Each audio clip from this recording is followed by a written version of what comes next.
Ben DiMarco, owner of DiMarco and Associates. Welcome to the Toolbox for the Trades podcast.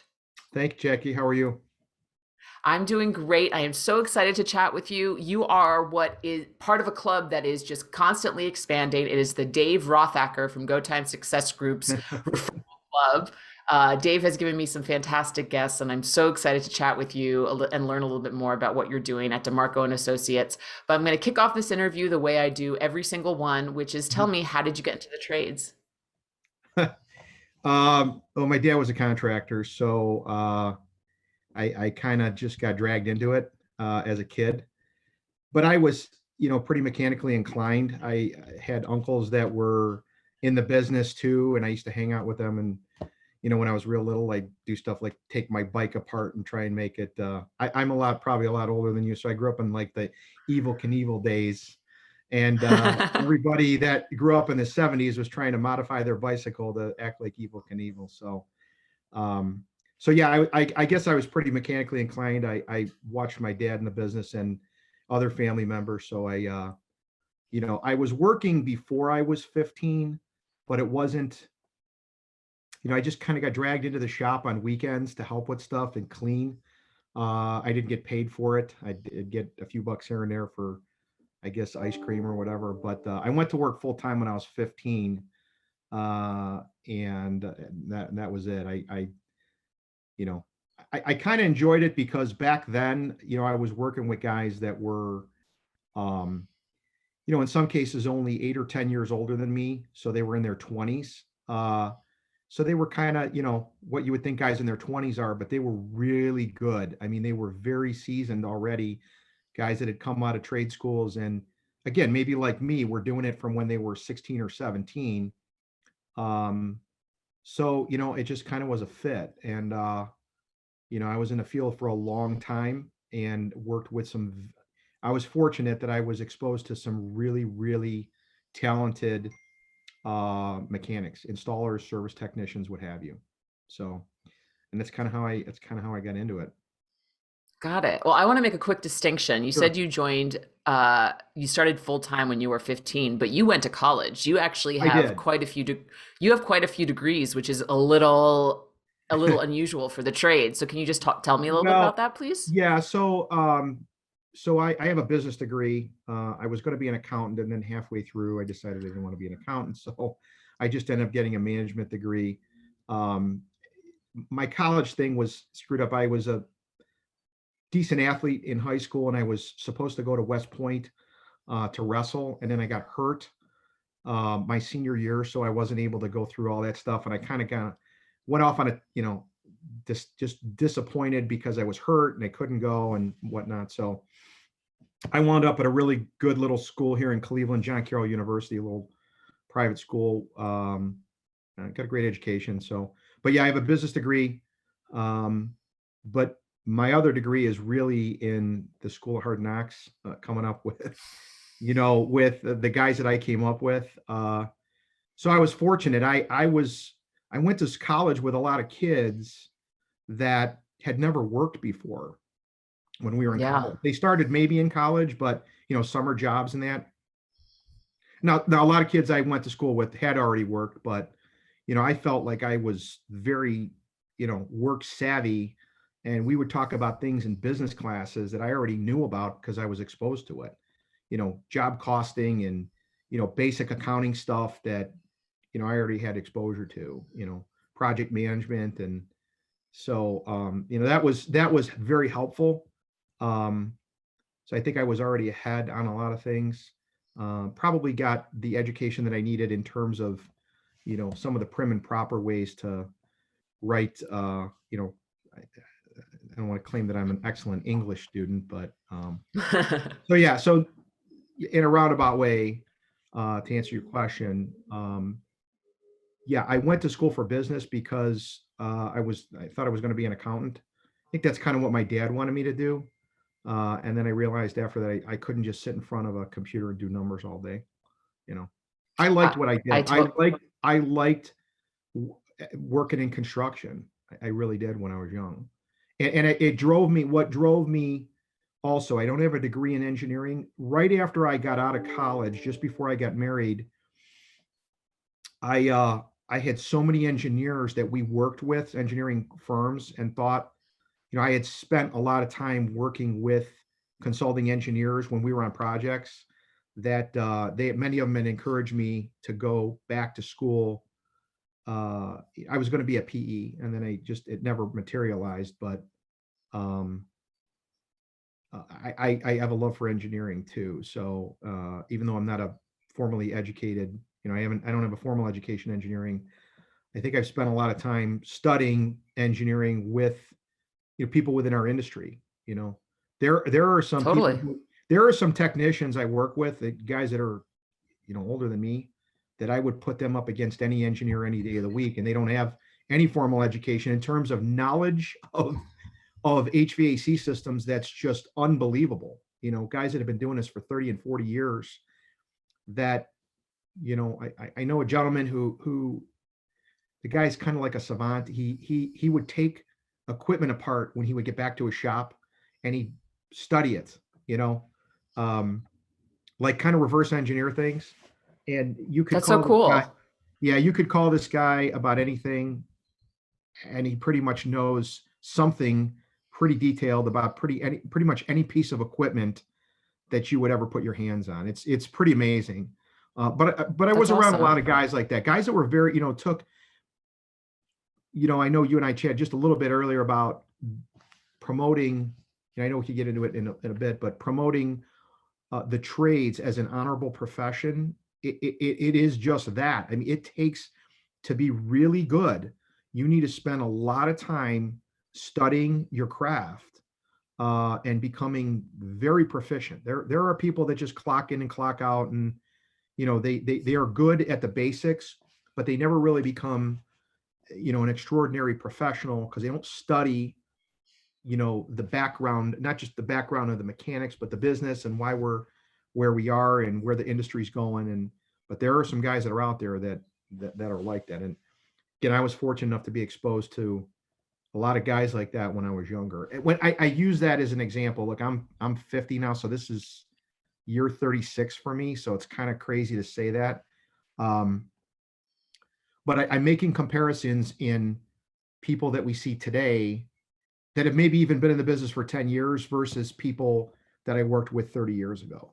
It's a different, it's just different today. And not that there aren't Interesting. some, not that there aren't some superstars out there and some young up and comers, but I feel like the trades as a whole had a dip in probably the mid 90s through the mid 2000, well, really up until probably maybe about 5 or 8 years ago, where of late we're seeing people that maybe would have gone to college that see the trades as a very honorable, career path. Yeah, I mean the 90s, the 2000s, the trades were not being promoted at all. I know I went to school during that time. Yeah. Um, and you just said a lot of things that I want to call out real quick. One is that you had the fortunate good luck to be exposed to people working within the trades who were very good at their craft, and you were able to learn from them, which really I Right. think goes into the importance of mentorship within the trades. And Oh, if you're an up and coming technician who's listening to this, think about like, who are you learning from? Who are the folks that you're surrounding yourself with? Because that will really inform the knowledge that you get. One of the things I love about working with ServiceTitan is I'm in a room with people, or not a room, a Zoom room with people who are so much smarter than me, and it's wonderful. And then the other thing I wanted to talk about, and I want to use this to really to segue into the type of business that you run. I'm sure folks have already ascertained that you're not your standard residential service and replacement, which tends to be our bread and butter on the podcast as of, historically. We're hoping to change that. But commercial engineers, when Dave first told me about you, he said that you ran your shop like an engineering firm. Like that's what it looks like from the inside out. And so I would love for you to kind of elaborate on the type of business DiMarco and Associates is. What's your revenue? How many techs do you have? What's your specialty? What kind of work do you specialize in? And we'll take it from there. so yeah, so we're down a little bit this year. First quarter was a little lower than we expected, but so we'll probably be around somewhere between 4.5 million this year. I kind of at the end of last year, I budgeted for 5. I don't think we're going to be there. Some of that's due to new construction, and we're in this weird window right now where we do a lot of design build work. So we're working with general contractors or owners where we're part of the design process, or design assist, I should say. But a lot of projects, because of, if you know where raw material prices are right now, if you've heard anything about like where lumber and copper and steel, we've had a bunch of projects that have been put in park because of uncertainty in the economy and so on and so forth. So that's just a little side note. We're a little down on that part of our business, but residential, which is typically only about maybe a third of our business, might be up a little bit. We saw it was up last year because people were home, working from home because of COVID. So that was a pretty noticeable difference. And there was a lot of situations where people are just like, listen, we get called out to look at a furnace and air replacement, and they have a bonus room over the garage, or we call it a bonus room, right? A semi-finished room, I don't know, family room, living room, extra bedroom. And they were like, hey, well, I said, you want to put a mini split in there? Yep. And just no questions. I mean, it was residential last summer, because of the summer being hot here in Cleveland, is I think probably hotter than it usually is, but because of people being home, they didn't want to be uncomfortable. So I guess discretionary spending, furnace and air, if they need it, because they need it, they're going to spend on it. But extra stuff they were doing. So our residential picked up, but overall, we're typically around, let's say 2/3 of our business is commercial industrial, and about a third is residential. It's kind of how we've grown historically.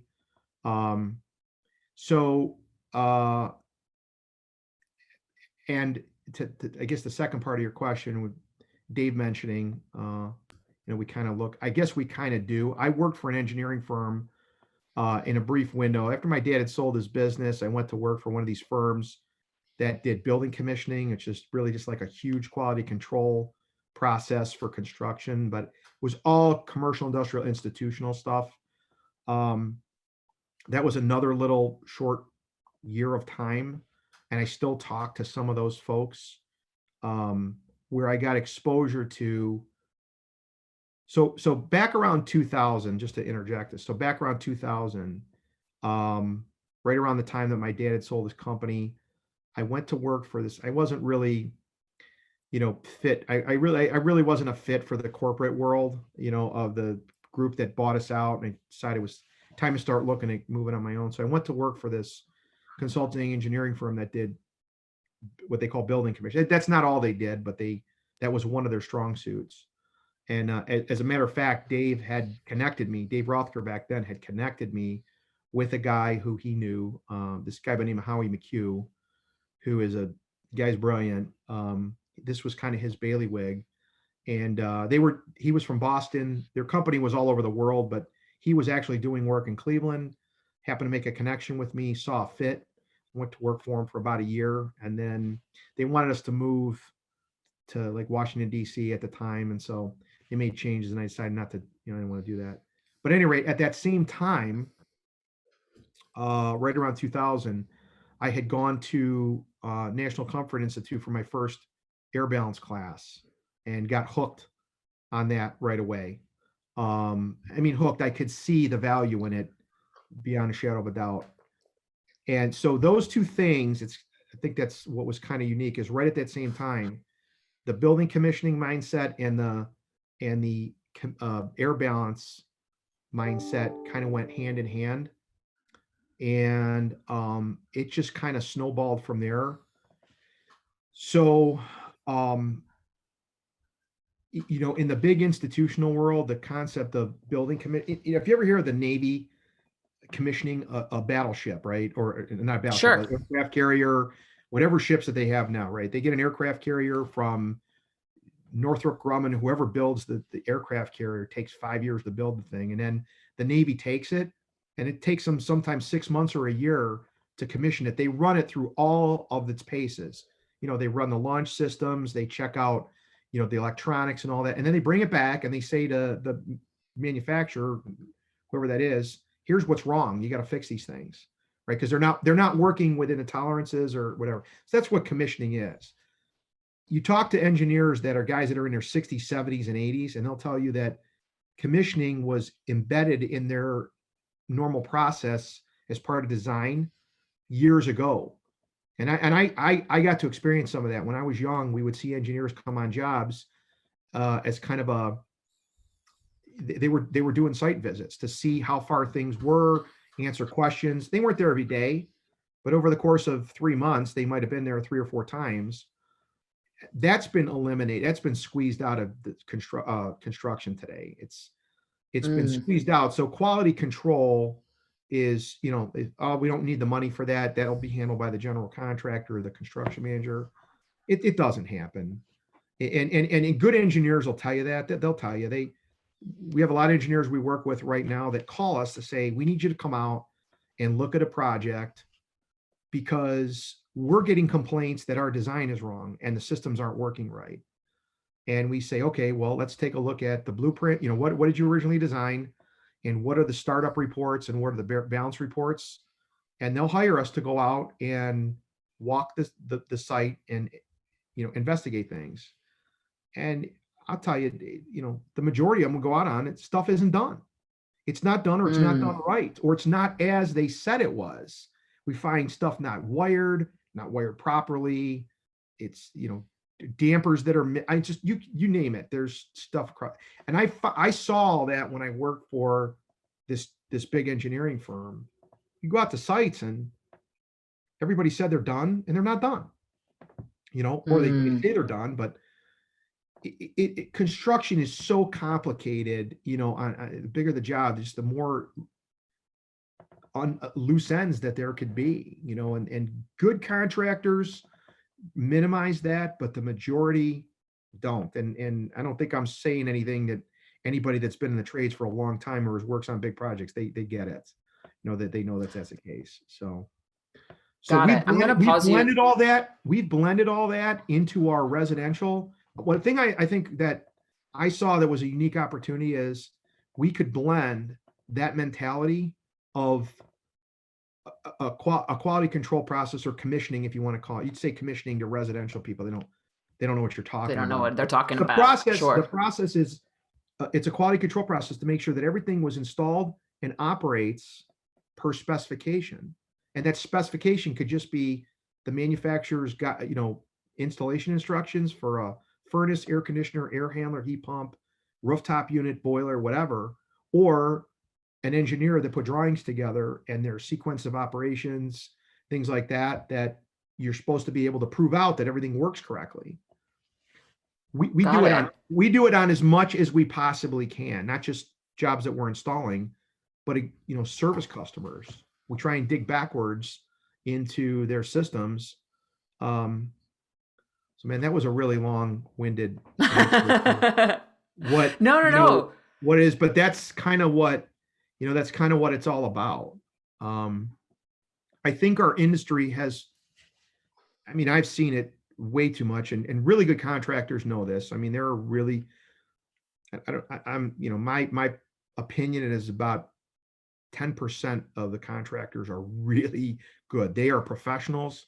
They go out and do this. I'd say another good chunk is trying to get there. They just don't either have the experience or don't know where to go to know how to tie all these, loose ends together. But there's guys that are good. And then there's a lot of contractors that are bad. And the good ones are fighting the reputation that contractors as a whole are out to screw people. And that's not the case. The really good contractors are trying to bring the right solutions to customers, but a lot of them aren't, so it's crazy what I hear from customers sometimes, Sure. what I call street leads, right? Just somebody that wasn't a customer or wasn't referred by an existing customer of ours, or somebody that doesn't know me or somebody in our company. And I go out there and I hear what people are being told, and it's laughable. I don't even know where it comes from. There's things that are being ignored either out of the contractor just doesn't know. And then a lot of times that's the case, where they don't care to tell the customer. So they're omitting important information to help the customer solve a problem, you know? This is why I was really excited to talk to you, Ben, because I could tell just from that answer you have a passion for raising the bar of the trades as a whole, which I think is really fascinating. And Yeah. again, I always say on this podcast, I'm an observer and a studier of a student, I shall say, of running a trade business. I don't have experience doing it, so I love hearing this perspective. I just want to recap real quick Mhm. because you gave a lot of information there when it comes to building commissioning. So taking a building and optimizing it so that it operates in the best way it can in terms of comfort. So heating, plumbing, electric, so on and so forth. You in your career have seen that building commissioning element get just put in the backside, and that's what you believe makes you very different, is that you work with these engineers, you partner with them to make these buildings as efficient as possible, and you're also trying to bring that into the residential side of things, because in a lot of ways too, you can install a new unit in a home, but if your home is not optimized perfectly to complement that unit, you could actually be wasting a lot of money. And you used this term when we first spoke, which was the race against waste, which I thought was so Yeah. fascinating. And you also shared a stat, and I'm going to try and remember it, but correct me Yeah. if I'm wrong. It's something like 55% of our energy gets wasted as homeowners. Is that correct? Uh, uh, so the average system, and this is something that comes from National Comfort Institute, they'll tell you this. They've got data on hundreds of thousands of systems. The average system performance is like 55% of what it could be. So, Mm, and their focus is heavily on the ductwork, but it's not just the ductwork. That's a large part. So quick example, you have somebody thinks they need 100,000 BTU furnace and a 4-ton air conditioner for their house. If you put that in and attach it to a ductwork system that's completely messed up, and most are, you might actually only get 2.5 tons of air conditioning and 60,000 BTUs out of the furnace. It's making it at the furnace or at the air conditioner, but it's not being delivered out to the house. So that rate, I say race against waste. It's just understanding how the whole system is supposed to work, not just the furnace. Too many people in our industry are just quick to make a sale. Hey, somebody's furnace died, somebody's air conditioner died, and we're here to jump in and sell you a new one. But if you sure. go through and if you go through and ask a customer, do you have any concerns about air quality? Does anybody have allergies? I don't even have to ask. Besides someone's health issues, asthma, whatever, I can walk in and I can see a system that's messed up. And I'll say, I'll bet you've got rooms upstairs on this end of the house that are hot in the summer and cold in the winter. You know, why? Because you can see either right at the furnace or as you walk through a basement, you can see the ductwork is a mess. It's not sealed properly. It's never been touched. So, having that little discussion and letting somebody know that you can help that. If you buy a gallon of milk, don't you want the whole gallon delivered to you? Right? Yeah. Or do you only want to pay for, do you want to pay for a gallon and get a half a gallon, right? That's the concept. If that's really what your house needs, why not at least appraise the customer of things that could be done to get the system to deliver its maximum, the thing to run at maximum efficiency instead of having choke points Yeah. in it. I tell people all the time, it's like if you have a sprinkler sprinkling your lawn, right? And one of those fan sprinklers that goes back and forth. If you go over and you pinch the hose, what happens to the water? You just see it kind of drift down to nothing, right? It goes from it's shooting 8 feet in the air down to 2 feet. It's basically the same thing. And it's not just the ductwork, it's the gas piping, it's the vent piping, it's the electrical. I mean, there's so much that people don't, I keep going back to NCI and this commissioning group that I dealt with, but they're kind of they had a lot of really good concepts. I think we've taken that and expanded further with it, but their motto is, um, you can't manage what you don't measure, right?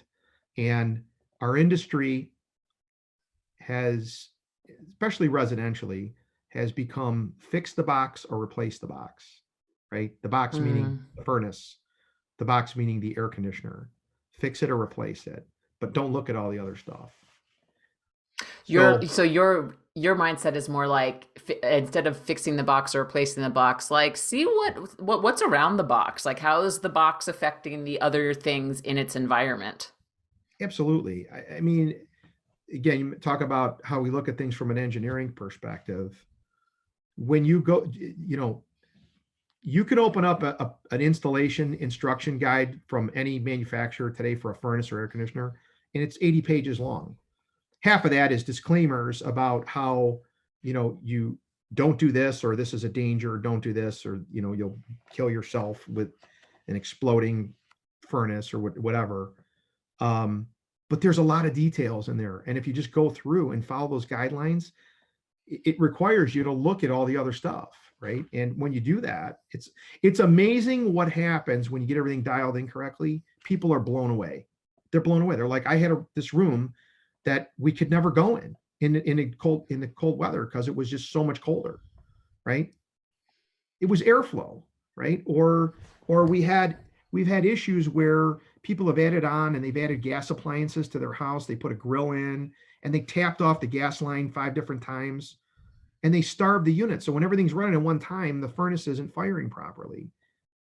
The guys would have Mm. known that if they did a combustion analysis or looked at the whole system. So you got to look at things holistically. That's really what it boils down to. And if you know anything about architectural design or engineering design, you don't have to go deep into it. You just got to know that it's more than just the box, right? It's more than just, you could look at a circulating pump, right? For a boiler, it's the same thing. It's, what does the piping system look like? Is it too small? Is it too big? Just because that pump was in it, why did it fail in the first place? Maybe it failed because the piping system screwed up. But this is something, though, that I will tell you is hard to do. You gotta really study your craft. You gotta learn these kind of design cons. You gotta understand piping systems, duct systems, ventilation, the whole 9 yards. It's crazy And how I much wanted indoor air quality stuff is sold that doesn't do anything or only does same thing. It's marginally effective because they're not looking at all the other things that have an effect on it. And I want to dive into that about the idea of mastering something or not, because it's another really great point you brought up in our original conversation. But before I do, you mentioned that you find in the residential space, there's always pressure to do an install. And of course, because installs are the most lucrative tickets, the technicians love doing them because they'll be on site for an hour. Maybe they'll have like 1 or 2 jobs a day opposed to having to go to like 5 or 6 houses. But I want to call out that mastering this idea of commissioning enables contractors to identify more opportunities in the home. And the more comfortable you make a customer, in your example of turning a cold room into now a habitable room between the months of November and March, you've just won that customer over for life. So you really, it's kind of like if your goal is to always, this is what I'm hearing from you, is if your goal is to just install, you're really leaving a lot of money on the table by not really learning about these processes and applying them to every customer you see. There's no question. There's opportunities. There's so many opportunities beyond just putting in a unit for somebody. There's zoning. There's all the IQ products. There's air balancing. There's supplemental stuff. We've in the last couple of years we've been pretty heavy, even residentially, in these tankless boilers that can do domestic hot water and snow melt and radiant heat in people's homes. And up here, in Cleveland, when it's crummy outside and 8 inches of snow, and people are chiseling away ice, it's amazing how many more people have become open to the idea of putting at least their front porch and a little sidewalk area where they walk out all the time to put snow melt, in the, under the patio. So, I mean, there's cost. There's no question it's costly, but if people are customers are not dumb. That if you explain to them what there is available to help them with anything that they're looking to do. You find most of them, it's a matter of just can they fit it in their budget, Um, and another point to your comment a minute ago, we want customers for life. I mean, we have customers that I've been doing work for, not just, I've had DiMarco and Associates for 16 years, but going back prior to that, there were people that were connected with me that just wanted me to do their work, and I'm still doing work for them. It's from almost 30 years ago. So we kind of look at what we do as, you having a doctor or an accountant or a dentist or, a profession, right? Who do you go to? People know they can go to us for any heating or cooling problem, for their domestic hot water, indoor air quality, or if they think it's even related to that. We do a lot of things where we sometimes bring in indoor air quality specialists that go beyond what we do if there's a mold problem, in someone's house. And we're not specialized in mold, mitigation or anything like that. But a lot of this stuff all ties together with building pressure, ventilation, so on and so forth. So, and the other thing it's helped us do is connect to other professionals like architects, like other plumbing contractors, general contractors. They go, hey, you know what? We got this weird problem that we think might be related to something that DiMarco and Associates can help with, and they call us. So that's good. I mean, we have a few guys here that, besides myself, have become, experts in this type of stuff. And so we're the first group they call. And if it's something that we can't figure out, let's say it's a roofing problem, right? But at least they're calling us. There's mold growing in a building, and I mean, it's crazy. We even have commercial clients that they have something that's minor, but it's an HVAC problem. But there's also electrical, roofing, everything. They just say, hey, you handle the whole thing, and we'll bring everybody in under you. We've become pretty good at project management. But this is there are unbelievable opportunities outside of just selling somebody a new furnace or air conditioning unit. I mean, we almost consider that secondary to what we do. So That's awesome. That's very cool. I don't think I've ever spoken with someone on this podcast who's thought about overall system efficiency the way you have. And, back to this concept of master it or don't, you have been into IAQ and other green initiatives even way before COVID. You're a lead specialist. You focus on green buildings, national air balancing. What tips would you give for other contractors who are hearing you and saying like, maybe this is really an area that I want to explore, or I want to delegate some of my technicians to learn more about so we can offer these new lines of services? Like, what would you give to folks that are listening right now and saying, this is really interesting. I want to do this for my own business? you got to take it in steps, pick one thing, and start investigating it. You can use, just say air balancing as an example, right? There's tentacles that come off of that in 20 different directions, where you could start diving into air quality, whatever. But our industry is full of people that are really knowledgeable, in a particular area. And if you start connecting with them, studying what they do, there's plenty of educational stuff that's out there. But even manufacturers, if you really get with the manufacturers reps and even start talking to some of the manufacturers engineers and study and understand why their equipment's designed the way it is, you start, look, maybe people might say you are a geek when it comes to this kind of stuff. I am. I have, we've been in the digital age for however long, but I was just walking through, we're doing some remodeling at our buildings. And I have a couple tenants that are going to be moving out soon. So we're getting prepped to take some of that space back over. And I'm going through and I'm looking at all these bookshelves that have manuals from 25 years ago that I still have. And I know all this stuff is online now, but I'm still old school. I still like to sit down and look at it on paper everybody here yells at me because I probably produce more paper than everybody else combined. I'm constantly printing up blueprints, manufacturer specs, reviewing it, put a pile of paper in front of our install group and say, okay, here's the project and here's all the supporting documentation. They're like, you can get this stuff offline. I said, I know, but I like to be able to mark it up, reference it, whatever. So um, there's mountains of information. There's a lot of resources to go to. There are industry um, ASHRAE, right? RSES, National Comfort Institute. There's industry groups. ACA it has a lot of great reference material.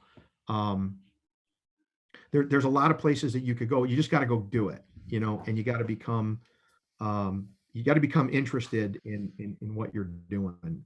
Um, I don't know how else to say it. My dad used to say, if you're going to do something, do it 100% or don't do it. And I tell you, when you get into business, as far as I've been in the industry, I see where failures are, and it's because guys were dabbling in something that they really didn't have a good understanding of. I'll give you an example. If guys that are sheet metal guys, right, they put in ductwork systems, furnace and air systems, that's it. They've never touched a boiler or a water heater ever. And then they get involved with a boiler job and they screw it up. Or they're trying to back out of it. And the customer doesn't know. The customer goes, well, it says Joe's Heating and Air Conditioning, right? Well, he should be able to put in a water heater or boil.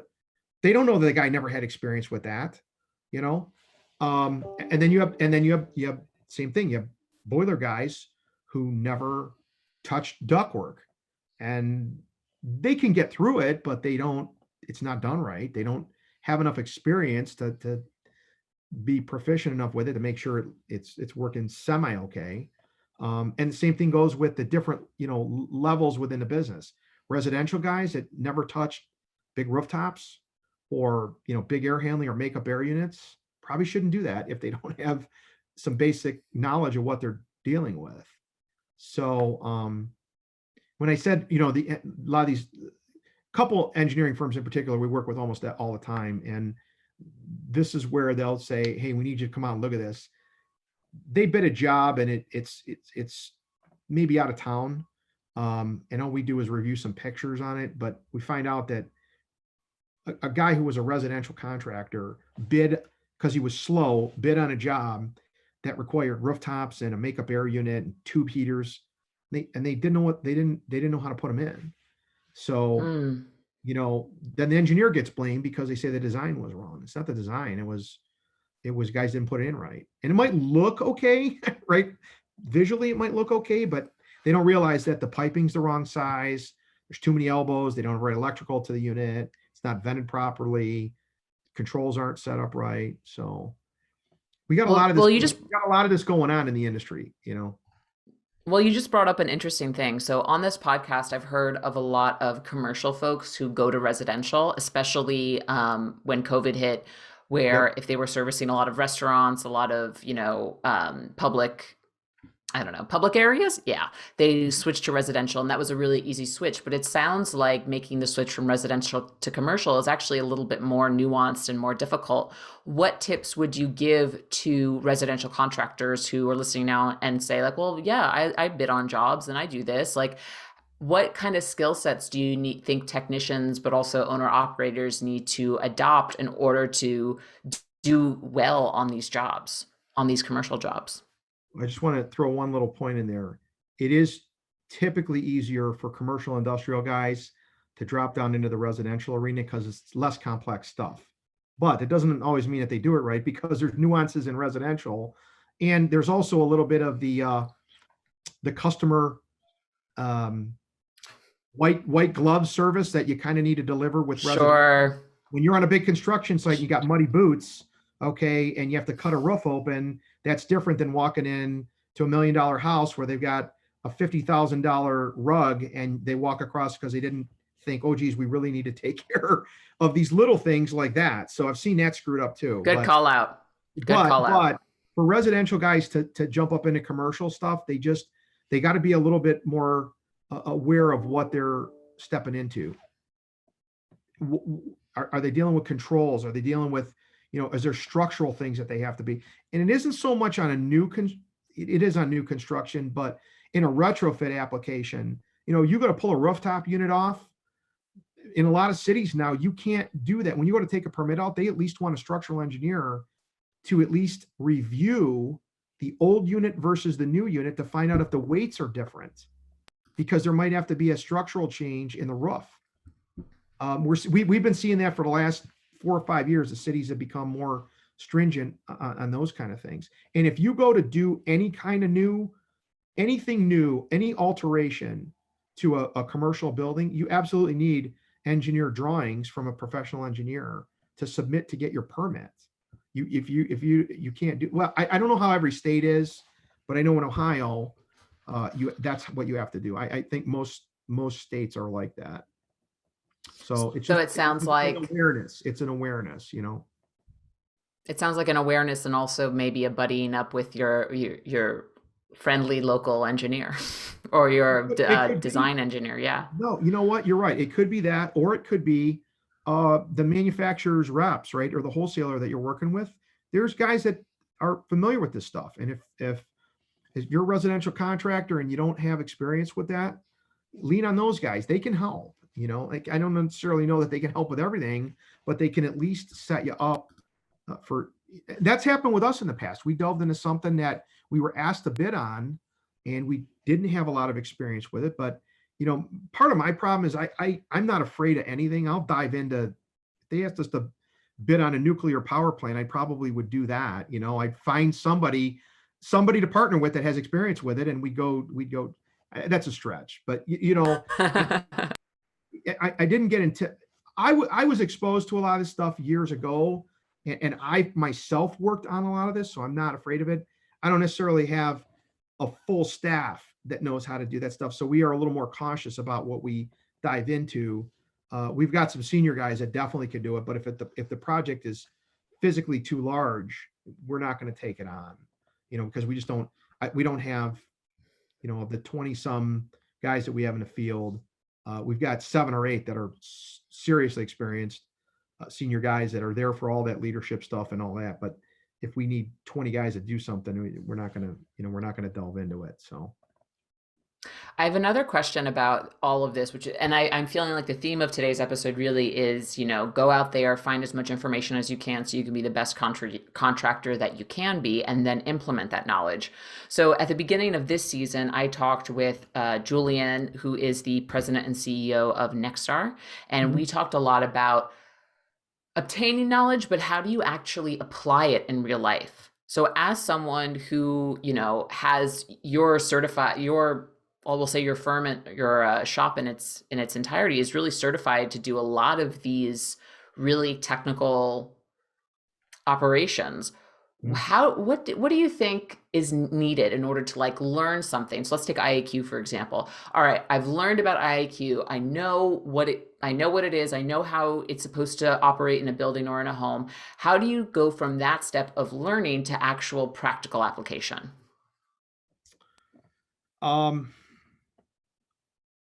So let's start with the manufacturers. You can learn a lot from the manufacturers about their products. And how they're proper, how they're supposed to be installed properly, how you design to put them in, and how you put them in. The real key to all of this is understanding how things need to be tested to verify that they're performing properly. And that comes, this stuff I talked about earlier with the knowledge about commissioning, air balancing, how to become certified to do combustion analysis, all these kind of things. Guys that are super savvy with refrigeration systems, and you got to know how to test things. And that is the key. So of late, I'll give you an example. This COVID over the last 12 or 14 months, a big push has been out there for all these bipolar ionization units and there's many manufacturers that are out there, and a lot of great products. About 6 months ago, a nursing home group that is huge, that was having us do work at probably 30 of their nursing homes in Ohio, cut it. They were buying direct from the manufacturer to to purchase these bipolar ionization units. And then they were hiring us and paying us to install them. One of the things we found out, which we did not know, was there's actually an instrument to test how effective you can test the level of ions that are being dumped into a space and find out if this unit is cycling properly, if it's producing what it's supposed to. It was interesting. I didn't know that the device even existed. They had found it. So our guys did some research on it. We ended up buying a couple of these instruments, and you see a difference now, depending on how air handlers and duct systems are set up when you put these in, to find out if they're performing as you would hope, or as a manufacturer said. So I don't know if that answers your question, but you got to start with the manufacturer. You got to understand what they're pretty sharp about what their products can do and how they should be applied. And then you got to know where those dots connect to the system and how you put it in. But if you can then test it and verify that it's working properly, you're really hitting it out of the park. Can you elaborate a little bit more about the nursing home project? Because I know that was quoted in a recent article you were featured in ACHR, and I would love to learn a little bit more about that project and why DiMarco and Associates was the right contractor to do that job. Well, so this is another nursing home group well, there's two. Some of these groups are owned by these large organizations, and such and such health group, and they have these 90 nursing homes and another one. But that's a second one where I did a podcast with the news a few months back, and that subject came up. We started working for this group several years ago, and just walked into a nightmare. Everything that was in there was, when I say band-aided, it was just band-aided. And the facility people didn't understand why, there was constant breakdowns, and they would call, and the previous service company would go out, and they would take care of the problem right then and there. But they were out there, a ton. So when we approach something like that, we say, look, we can keep putting band-aids on this, or we can just take a pause and say, we need to really understand why we're doing too much maintenance here, or too many reactive calls. Sure, we want to make the money doing service calls, but there's a bigger picture, and that is why is there so many problems? Because listen, when it's 97 degrees outside and you got your service techs running all over the city, and the nursing home has so many underlying issues because the systems aren't working right, and you get them back online and there's something else fails, you can't get there fast enough, right? So again, the concept of like retro commissioning is going back in after a building's been built and running for 20 years, and you start going, wait a minute, why are we having these constant nuisance issues here? One of the places that was really in probably the worst shape, we cut after we went in, we did some test work, we presented them a plan to proactively spend a little bit more capital to fix these larger problems. There were issues with carbon monoxide, combustion, makeup air, depressurization in the building, just overall concerns about comfort. And they spent the money in steps. We gave them a kind of a 2-year plan. They spent the money in steps. And after the first year, we cut down the nuisance issues like by 80%. They were gone, because there was a root cause of the problem. Why is there constantly a compressor tripping? Not just maybe refrigerant in the circuit, airflow problem, control issue, dampers not working. So, so that's actually I think what you're referring to, that I discussed with the guys in the news, and they were like, wow. And I said, we probably cut our own throat, because we probably could have made more money with you guys by just leaving it and just coming out and band-aiding it when you needed it. But that's not the right thing to do. The right thing to do is approach a customer and say, listen, there's a larger problem here. You can continue to deal with it the way you're dealing with it. It's pure reactionary, which doesn't really benefit anybody. And sometimes they don't have it in their budget, and that's the only way they can do it. So they spend $15,000 a year on reactionary maintenance calls, or they say, we got to spend 50 grand in 2 pieces and clean up these problems. And then that $15,000 in reactionary, band-aids, goes down to 3 or 4 grand. So that's typically But you how also, we approach everything, you know? but that's you getting a customer for life. So, Correct. Correct. congratulations on that. I Yeah. want to pivot real quick. We've been talking for over 50 minutes now, which is insane to me. But Oh, when we geez. first chatted, you told me that you got your son and several of his friends to enroll in trade school. And, recruiting, retention, getting people interested in the trades is a huge topic among the ServiceTitan community. And I really want to hear how you pitch this to a bunch of young folks, a bunch of Gen Zers to get into the trades. How did that work?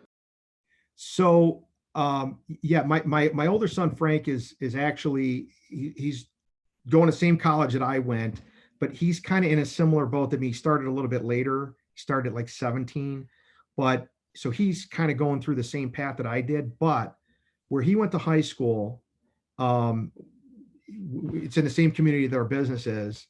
Here in Chagrin Falls, Ohio, Kenson High School, great group of kids. They there are a lot of kids that have gone to these local trade schools, and he has a group of guys that he played football with. That it's just a unique group. I've got 7 of them right now that if they weren't enrolled in trade school, they are enrolled now, and they've been working for us part time. And with COVID, a lot of kids that were going to go to college, they didn't want to deal with the remote college stuff. And he said, I can't, I'm not good at that. So I'm just going to drop out. They came to work for us for 6 months, and then boom, all of a sudden. So I think one just graduated from another trade school, and a community that's just like 2 over from us. He's working for us. Another kid that's coming, that's going to go into trade school. And then these 5 college guys that are all, um, in either associates programs or, what actually it's an associates program that they're going to. So it's like a 2-year college for HVAC. So this is so exciting for us, because, these are pretty high character kids that were college material that said, you know what? And their parents were highly encouraging. They encouraged them to really consider doing this. And it's great because, when you get, if we've got 20, I think 24 guys in the field, including all of those guys, um, when you have only 1 or 2 of those young apprentices, they don't really have peers that they can, when there's 7 or 8 of them, they got other guys that, hey, what'd you do today? What I do?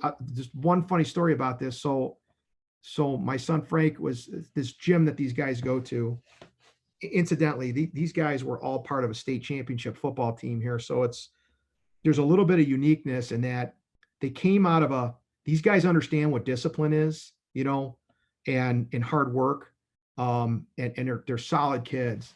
But Frank came home. This was about 3 weeks ago, and he said, they were working out at whatever this gym is, and Sam, one of the other young guys that's working for us, was talking to a girl, okay, and he was telling her what he did for the day. Yeah, we were tearing this unit out, and he was very proud of what he was doing. So to hear that, it tells you that guys, they're not just in this as like, they're just looking to have a job. They're proud of what they're doing, and so you and I talked about it. I think it's so important. The mentorship, the promoting our industry. Our industry is very important. People don't realize you're inside 90% of your life, right? You're inside a building or your home. The comfort, the air quality, the energy efficiency to produce that's you're swimming in air. And it's way more important than people give credit to, So it's good to see a little bit of I don't know if you want to call it a renaissance back into people wanting to do this, but that's kind of what I see. And it's pretty encouraging. It's a long road because there's a lot of training that has to go into this, and a lot of time, but it's fun to see these guys looking to the older guys and saying, I want to do that, so. Yeah, I also love that they just have that peer group. I'm finding that the more contractors I talk to who have more successful apprenticeship programs Yep. or, quick start programs, they really try and make that community. There's someone at the shop that there's several people at the shop that they can really connect with. And I think that's so, so important to the culture is establishing that mentorship, celebrating what they do. But Absolutely. congratulations on you. That's so cool. Yeah. Well, it just, I guess we kind of fell into it, but we've recruited out of a lot of the trade schools for forever, but we just haven't been able to find guys that, we've had a lot of them in here and a lot of them just didn't make it, so this is a different group. We're pretty fortunate. And believe me, we're working with these guys to make sure that they, stay with us. So. That's awesome. All right, I have a couple. We're wrapping up at an hour, Sure. Ben, and so I have a couple rapid fire questions I would love to hit you with. Thank you again for being so open and honest on today's conversation. I really enjoyed it. It was super illuminating for me, as I'm sure it was for our audience. So you ready for some rapid fire questions? Sure. All right. How do you take your coffee? Black. If you could have dinner with one person, dead or alive, who would it be? Dan Gable. Dan Gable? Uh, One of the most accomplished wrestlers, wrestling coaches, and Olympians in history. Oh my goodness, that's a first. What's number one? What's the number one thing you're trying to learn more about right now? Um,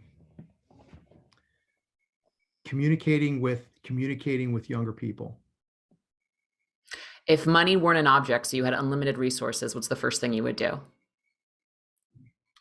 Um, uh, Probably a little bit of a lengthy vacation. You know, I hear that. I work a lot. I probably could use a couple months off. Do you have any books you'd like to recommend to our listeners? Stephen Covey, Seven Habits of Highly Effective People. Yep, that's been recommended before. That's That's on the one. my read list. Yeah. What's the number one thing every contractor must do to run a successful business? Um, get up and grind every day, and just look to people that are successful in the business, and try and learn from them. You know. Awesome. Ben DiMarco, thank you so much for joining the Toolbox for the Trades. I really enjoyed this chat. Me as well. Thank you so much.